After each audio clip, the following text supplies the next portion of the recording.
Praise రాడండి. అందరూ బాగున్నారు కదా. వాక్యంలోకి వెళ్ళే ముందు చిన్న ప్రార్థన చేస్తాం. స్తోత్రం స్తోత్రం సర్వోన్నతుల శివశక్తివంతుల కృపమేయడానికి లెక్కలేని స్తోత్రాలు నాయన ప్రభు. దయగల మా తండ్రి కృపగల దేవానికి లెక్కలేని స్తోత్రాలు నాయన ప్రభు. వినిచిన వారికి చూచుచున్న వారికి ప్రతి ఒక్కరికి రక్షణ భాగ్యం దయచే ప్రభు.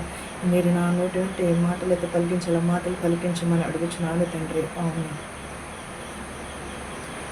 గలతీలకు రాసిన పత్రిక 5వ అధ్యాయము 13వ వచనం నుంచి కొన్ని వచనాలు ఇలా వ్రాయబడింది.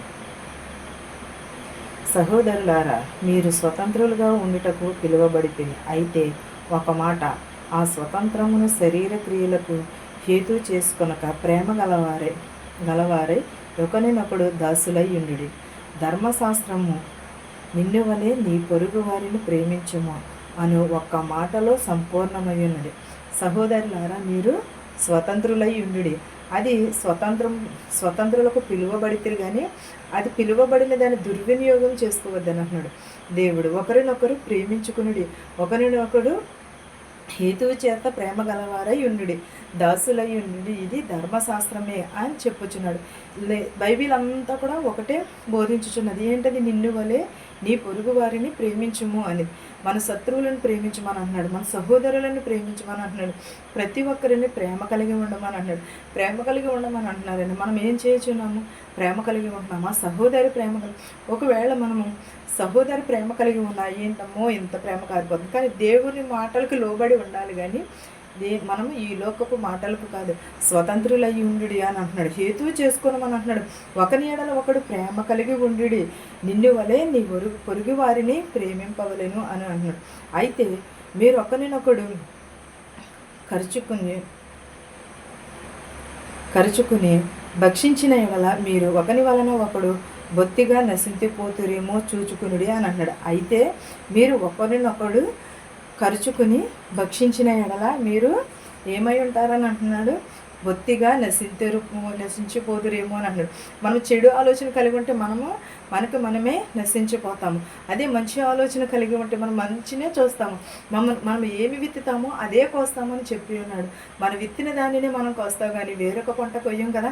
అలాగే మనం మనసు మంచిగా ఉంటుంది, ప్రతిది కూడా మంచిగానే కనిపిస్తుంది. మనం ప్రేమ కలిగిన వారమైతే ప్రతి వారితోని కూడా ప్రేమ కలిగి ఉంటాము. ఒకవేళ మన మనసుని అసూయ ద్వేషము ఇవన్నీ నిండిపోయింటే నశించిపోతారేమో, బొత్తిగా నశించిపోదురేమో అని దేవుడు చెప్తున్నాడు. ఖర్చుకుని భక్షింతురేమో అని అన్నాడు. బొత్తిగా నశించిపోదురేమో అని దేవుడు చెప్పుచున్నాడు. ఈ మాటలను మన హృదయంలో ధ్యానం చేసుకుంటే మనం ఈ లోకపు వైపు కాదు, దేవుని వైపును మాత్రమే చూస్తాము. దేవునిని అనుసరించి మాత్రమే నడుచుకుని ఉంటాము. మనం ఒకవేళ ప్రేమ కలిగిన వారు అయితే అవతల వాళ్ళు కూడా ప్రేమ కలిగి ఉండాలి కదా. మన సహోదరు ప్రేమ కలిగి ఉండాలి, తల్లిదండ్రులు ప్రేమ కలిగి ఉండాలి, భార్య భర్తలు ప్రేమ కలిగి ఉంటాము. కానీ వారు కూడా అలాంటి ప్రేమని అర్థం చేసుకుని ఉండాలి కదా. ప్రతి ఒక్కరూ కూడా నేను చెప్పినదేమనగా ఆత్మానుసారంగా నడుచుకునుడి, అప్పుడు మీ శరీరాచను నెరవేరుతుంది. ఎలాగో ఆత్మానుసారంగా నడుచుకోమని అంటున్నాడు. శరీరాచారము నేను నెరవేరుతును అని అంటున్నాడు. శరీరాచారం కాకుండా ఆత్మానుసారంగా నడిచిన ఎడల ప్రతిదీ మనకి సాధ్యం. ఆత్మానుసారంగా నడుచుకోవడం ఎలాగో ఒకసారి చూద్దాం. శరీరము ఆత్మనకును, ఆత్మ శరీరమునకును విరోధముగా ఆపేక్షించును. ఇది ఒకదానినొకటి వ్యతిరేకంగా ఉన్నవి గనుక వీరేమి చేయ నిశ్చయింతురో వాటిని చేతురు. ఏంటది? శరీరము ఆత్మకును, ఆత్మ శరీరమునకును వేరువేరుగా ఉన్నవి కాబట్టి ఇవి ఏమి చేతునో శరీరాచన చేతును, లేకపోతే వ్యతిరేకంగా చేచునో ఉన్నవో మీరే చేసుకునుడు, నిశ్చయించుకునుడని వాటితో అన్నాను. మనము ఇంటి దగ్గర ఉండి మనం ఏం చేస్తామంటే, నేను ఈరోజు ఏమైనా సరే చర్చిలోకి వెళ్ళి బైబిల్ చదవాలి, లేకపోతే పలానా దగ్గర బైబిల్ చదవాలి అని అనుకుని మనం ప్రిపేర్ అయ్యి వెళ్తాం మనసులోనే. కానీ అక్కడికి వెళ్ళినప్పుడు ఏంటంటే శరీరము సహకరించదు, మనసు ఆత్మ సహకరిస్తుంది కానీ శరీరము సహకరించదు. అలాగే మనం కూడా శరీరాచలకు కాదు, ఆత్మానుసారంగా నడుచుకోమని అంటున్నాడు. శరీర కార్యములు స్పష్టమైనవి అవి ఏమనగా శరీర కార్యములు స్పష్టమైనవి అవి ఏమనగా ఏమని చెప్తున్నాడు? జారత్వము, అపవిత్ర కార్యము, విగ్రహారాధన, అభిచారము, ద్వేషము, కలహము, మత్సరము, క్రోధములు, కక్షలు, భేదములు, విమతములు, అసూయలు, మమతలు, అల్లరితో కూడిన ఆటపాటలు మొదలైనవి. వీటిని గూర్చి నేను మునుపు చెప్పిన ప్రకారము ఇట్టి వాటిని చేయువారు దేవుని రాజ్యమును స్వతంత్రించుకొనరని మీతో స్పష్టంగా చెప్పుచున్నాను. శరీర కార్యాలు ఏమనగా జారత్వము, అపవిత్రతమ, విగ్రహారణ, అల్లరితో కూడిన ఆటపాటలు కూడి ఉన్నవారు దేవుని రాజ్యంలో ప్రవేశించారని స్పష్టంగా చెప్పుచున్నాను అని అన్నాడు. అదే ఆత్మానుసారమైనవి, సారమైనవి ఇవి. ఈ రోజుగా అల్లరితో కూడిన ఆటపాటలు ఎక్కువైపోయినాయి, అల్లరితో కూడిన వేషధారణ ఎక్కువైపోయింది. భేదములు, మతములు, అసూయలు, అల్లరితో కూడిన ఆటపాటలు మొదలైన వీటిని గూర్చి నేను మునుపు చెప్పిన ప్రకారము ఇట్టి వాటిని చేయువారు దేవుని రాజ్యంను స్వతంత్రించుకున్నారని మీతో స్పష్టంగా చెప్పుచున్నారు. అయితే ఆత్మఫలములు ఏమనగా చెప్పుచున్నారు. ప్రేమ, సంతోషము, సమాధానము, దీర్ఘశాంతము, దయాళత్వము, మంచితనము, విశ్వాసము, సాత్వికము, ఆశా నిగ్రహము. ఏంటయ్యి ఇవి? ఆత్మఫలములు అవి ఏమనగా ప్రేమ, సంతోషము, సమాధానము, దీర్ఘశాంతము, దయాళత్వము. ఇది కలిగి ఉంటే మనకు ప్రతిదినగా మన కన్ను తేటగా ఉండిన ఎడల ప్రతిదిన కూడా తేటగానే ఉండినని అన్నాడు. అదే కలిగి ఉంటే మనకి ప్రతిదిన కూడా తేటగానే, మనం ప్రేమ కలిగి ఉంటే ఎదుటివారు ఏ తప్పు చేసినా సరే మనం క్షమించగలుగుతాం. అదే ఎదుటివారు తిట్టినని సరే సమాధానం పడతాము. ఎదుటివారు ఏమన్నాను కానీ మనలో ప్రేమ లేకపోతే ఎదుటివారు తిట్టినా సరే అది తప్పు కిందనే అనిపిస్తుంది. ఒకవేళ ఇది మనము సమాధానం పడాలని ఎడల ఎదుటివారిని మనము సమాధానం పడలేము. సమాధానం లేని వారు బల్లారాధనకి అర్హులు కాదు, సమాధానం లేని వారు బైబిల్ చదవటానికి అర్హులు కాదు. కానీ మనం సమాధానమును కలిగి ఉండాలి, ప్రేమను కలిగి ఉండాలి. సహోదరి ప్రేమ లేనివాడు ఎంత ప్రార్థించినది సరే అది ఆత్మఫలములను కలిగి ఉండమని అంటున్నాడు. అంతేగాని జారత్వమును కలిగి ఉండమని అంటలేదు. అసూయల కక్షలు విడిచిపెట్టమని అంటున్నాడు. అసూయల కక్షలు విడిచిపెట్టిన రోజున మనకి ప్రేమ విలువ కానీ, సమాధానమును విలువ కానీ, ఏ ఒక్క విలువైనను సరే మనకి తెలుస్తుంది. మనలో సమాధానం ఉన్నప్పుడు, తగ్గింపు మనసు లేనప్పుడు మనం ఎదుటి వాళ్ళు కొట్టాలి, తిట్టాలి అనే ఆలోచనలు వస్తాయి. ఎప్పుడైతే మనం బైబిల్ని అనుసరించి నడుచుకుంటామో అప్పుడు ఇవన్నీ కూడా విడిచిపెడతాము. మనం ప్రేమ కలిగి ఉంటాము, సమాధానమును కలిగి ఉంటాము, చారత్వమును.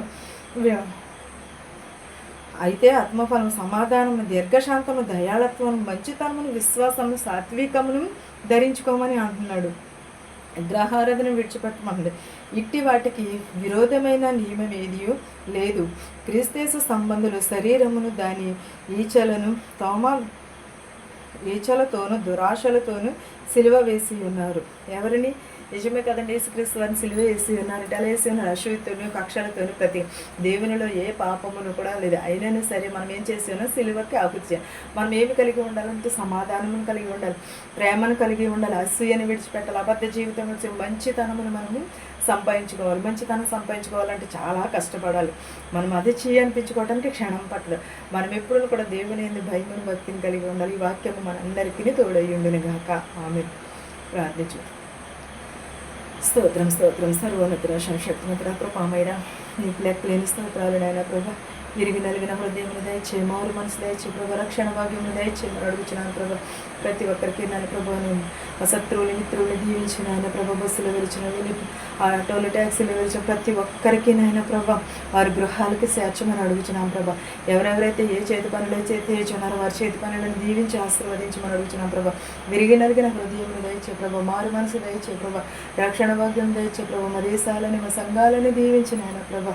ప్రతి ఒక్కరికి మారు మనసు దయచేయమని అడుగుచున్నాను నాయన ప్రభా. నేను సమాధానం పరిచయమని అడుగుచున్నాం ప్రభా. యుద్ధాలను ఆఫ్ చేయమని అడుగుచున్నాము నాయన ప్రభా. చిన్నవారి మొదలుగా పెద్దవారి వరకు ప్రభా దీవించమని అడుగుచున్నాం ప్రభా. నాయన మా దేశాలను మా సంఘాలను కూడా దీవించమని అడుగుచున్నాం ప్రభా. ఆరోగ్యంగా ఉన్నవారిని ఆరోగ్యం దయచే ప్రభా. యవనస్తులకు రెట్టిల్లిపోకుండా నీ పాదాలు చెంత చేర్చుకోమని అడుగుచున్నాం ప్రభా. ప్రతి ఒక్కరి కుటుంబాలలో శాంతిని, సమాధానమును దయచేయమని, నా ప్రార్థనను నీ పాసాన్ని చేర్చుకోమని యేసు నామములో బ్రతిమాలి వేడుకొనుచున్నాను తండ్రి. ఆమేన్. పరలోకమందున మా తండ్రి, నీ నామము విశుద్ధపరచబడును గాక, నీ రాజ్యం వచ్చును గాక, నీ చిత్తము పరలోకమందు భూగందు నెరవేరినట్లును మా నిదినాహారం నేడు మాకు దయచేయము. మరణస్తులను మేము క్షమించిన ప్రకారము మరణములను క్షమించము. దుష్టుని నుండి, శోధన నుండి తప్పించము. రాజ్యమును, శక్తియు, మహిమయు నిరంతరము నీవై ఉన్నావు మా తండ్రి. ఆమేన్. చూచుచున్న వారికి, నీ వినిచిన వారికి నీ సదాకాలము నీ కృపతోడై ఉండును గాక. ఆమేన్. ఆమేన్.